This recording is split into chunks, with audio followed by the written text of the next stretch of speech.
I love life so much. I will join DC's league. I'm retired, guys. I love you so much. Thank you for the support. When is it time for a fighter to hang them up? Who's to tell? But Father Time taking over is an eventuality in the sport. Today, we'll be discussing fighters who we think should consider retirement. Number 5. Zabid Magomedsharipov. Kidding. Please reconsider your retirement. Number 5. Donald Cerrone. Fan favorite, prolific finisher, and overall wild character, Donald Cerrone has been with the UFC since 2011 and was fighting in the WEC before that. He's the prototypical anytime anywhere fighter and has taken on the best of the best in the UFC. Cowboy is tied with Jim Miller and Andrei Arlovsky for most wins in the promotion at an astounding 23. So yeah, he's been around the block a few times. However, it may be that time for Cowboy to close this chapter. He's on a 6-fight skid. Granted, one is a loss that was later overturned due to marijuana in Nico Price's system, and has been finished in 4 of these losses, but Cowboy is still on the roster. Most recently, Cerrone and Lazan were set to lock horns, twice actually, but bizarre happenings on fight day have cancelled this fight twice. Perhaps this is fate telling the future Hall of Famer that he's got nothing left to prove. Number 4. The Korean Zombie. Sorry Zombie, but maybe it's about that time. Chan Sung-young, better known by his very appropriate moniker of Korean Zombie, has been a fan favorite his whole UFC career. The carefree fighter is happy-go-lucky when outside of the cage, but he's one of the most calculated fighters when the octagon door shuts. Seriously, like, he doesn't even blink.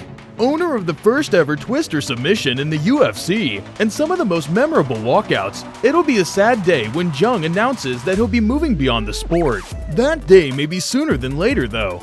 Following a decisive beating at the hands and feet of Alexander Volkanovski, Jung realized that a UFC title may not be a part of his story. He can hang in there with some of the top guys at featherweight, but just isn't able to win those fights that'll print his name in gold. It's only a small percentage of fighters will hold this belt. And though he didn't accomplish this, Jung was closer than most. Number 3. Holly Holm. It's not wrong to think that Holm should be riding a 3-fight winning streak with how controversial her last decision was, but one thing is certain, she's not the fighter she once was. After her scintillating head kick finish of Ronda Rousey, Holm's career began taking on water in her following performances. She did rebound eventually and has sprinkled in some wins here and there, but she doesn't have the same fire that she had as a younger champion hopeful.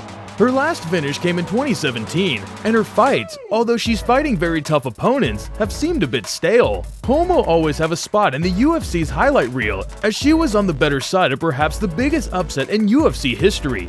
However, at 40 years old, it's hard to imagine her jumping back into the title picture. Number 2. Chris Weidman.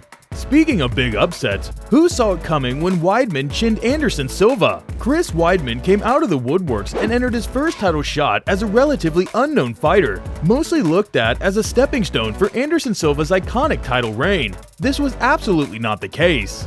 Weidman put an end to Silva's time as champion, with a lead hook that had the entire world in a collective and incredulous gasp. The rematch also had a shocking result, as Silva broke his leg due to Weidman checking a kick.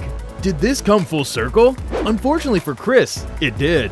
After creating quite the stake as champion, including victories over Vitor Belfort and Lyoto Machida, Weidman fell off a bit. He'd always look great early on, but he'd get caught often, resulting in all of his losses coming by way of KO TKO. Lastly, Weidman rematched Uriah Hall, and within the first 20 seconds, threw a kick that snapped his leg in a similar fashion to Anderson Silva. Number 1. Tony Ferguson.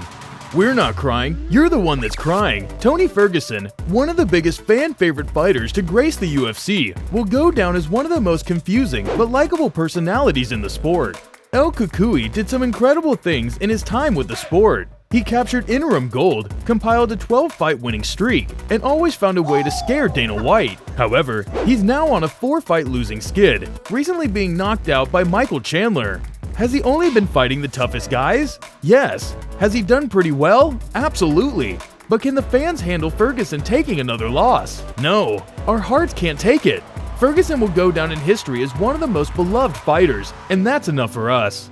Thank you for tuning in to Sportskeeda MMA. For more exciting MMA content, hit the subscribe button and click that bell so you don't miss out.